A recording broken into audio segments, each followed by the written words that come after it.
Magandang hapon, mga kaibigan. Ayan, let's eat cucumber. Mainit ang panahon, no, mga kaibigan. Ayan, cucumber, refreshing. Pero gusto ko siyang, nilagyan ko siya ng suka. Saka, sili, o diba?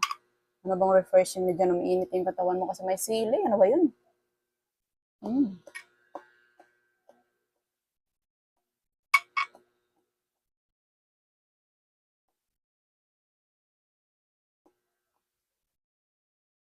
Gisingin yung yung natutulog mong damdamin.